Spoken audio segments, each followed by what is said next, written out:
Nous sommes à Albița, au point de contrôle entre la Roumanie et la Moldavie. Ici, tous ceux qui souhaitent franchir la frontière sont soumis à une fouille minutieuse. Les valises sont ouvertes, les véhicules inspectés, passeports et visas scrupuleusement vérifiés. Objectif, s'assurer que la frontière avec les pays non membres de l'Union européenne est sûre et imperméable. Ce car se dirige vers le Portugal. Il transporte 44 passagers, dont la plupart ne sont pas des citoyens de l'Union européenne. Beaucoup viennent de Moldavie et vont à Lisbonne. D'autres sont portugais et roumains. Nous vérifions les passeports pour nous assurer que tous les passagers remplissent les conditions pour entrer dans le pays.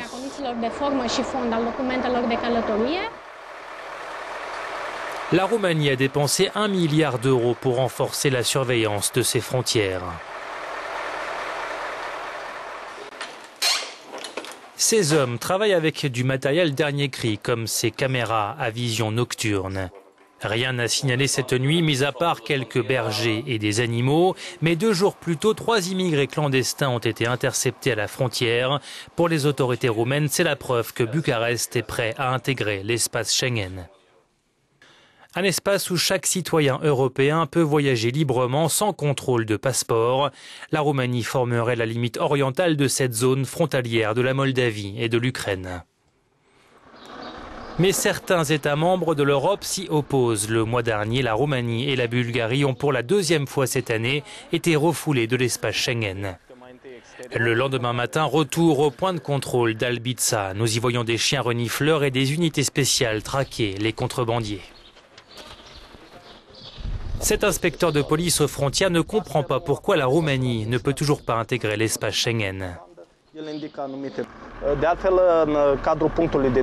Nous avons accueilli ici, au point de contrôle Albița, des équipes de l'agence Frontex, ainsi que des policiers venant d'autres pays de l'espace Schengen. Ils nous ont félicités pour notre travail.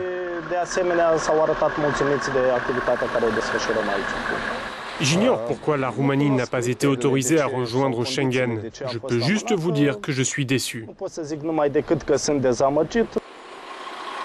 Déception, frustration.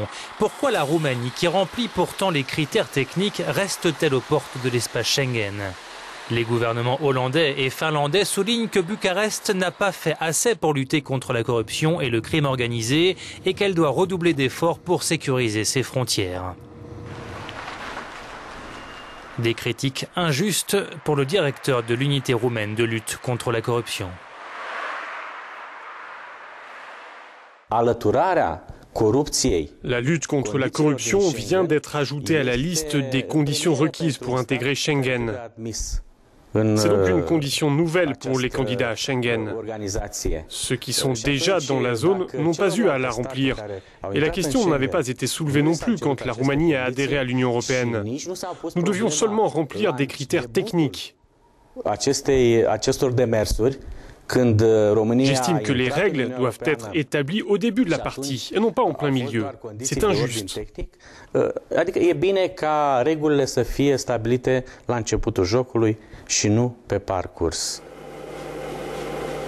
Ces images, filmées par les unités roumaines anticorruption, ont conduit à l'arrestation de plus de 240 gardes-frontières et agents de douane officiant sur différents checkpoints avec l'Ukraine et la Moldavie.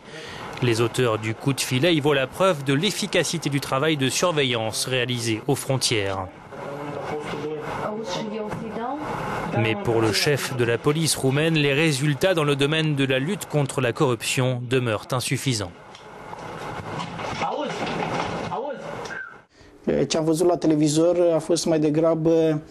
Ce qu'on a vu à la télévision ressemblait plutôt à un show médiatique. Je ne dis pas qu'il n'y a pas de corruption au sein même des points de contrôle frontaliers. Mais ils se sont focalisés sur un trafic de petite ampleur. Ce coup de filet à l'échelle de la corruption en Roumanie, ce n'est pas grand-chose. Ils n'ont atteint que la base de la pyramide. Mais ils ne sont pas allés jusqu'en haut, là où se trouvent les vrais bénéficiaires.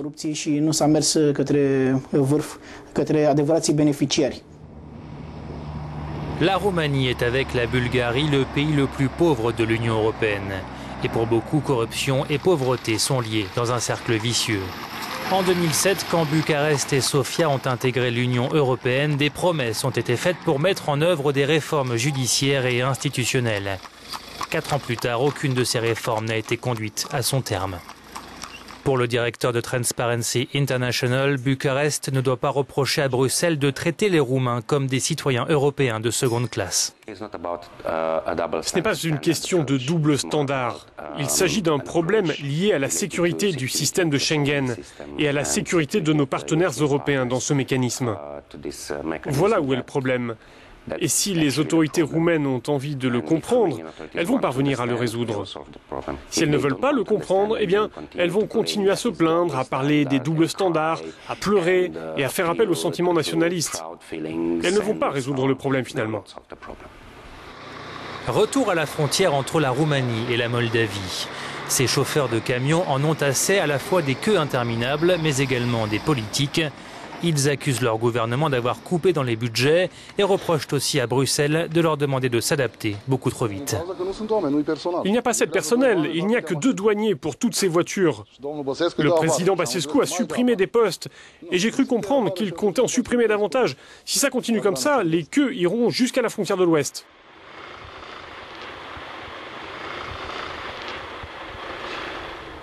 S'ils nous ont sous-estimés, c'est ce que vous demandez ?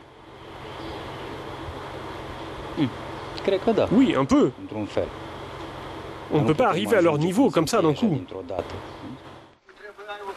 Dans cette ferme située non loin de la frontière ukrainienne, 90% des céréales produites sont exportées vers les pays de l'Union européenne. Ovidiu Portariuc a créé cette entreprise prospère en partie grâce au financement de l'Europe. Ne pas faire partie de l'espace Schengen signifie pour lui davantage d'heures d'attente à la frontière avec parfois une augmentation de 30% des coûts de livraison. Il demande à son gouvernement ainsi qu'aux autres États membres d'arrêter d'utiliser Schengen comme un outil politique. C'est frustrant car on a fait beaucoup d'efforts. Je sais que notre pays a fait certains efforts sur ce point. Et aujourd'hui, on ne voit pas les résultats.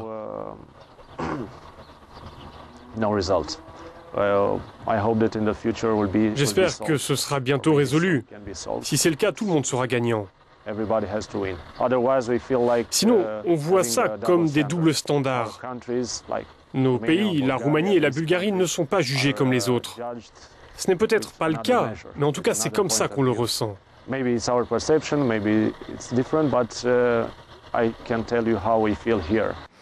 Au sein de l'Union, des discussions sont en cours pour tenter d'arriver à un compromis. Ouverture des frontières aériennes dans un premier temps, puis ouverture des frontières terrestres probablement d'ici 2013. Un signe d'espoir pour la Roumanie qui espère voir un jour ces barrières définitivement levées.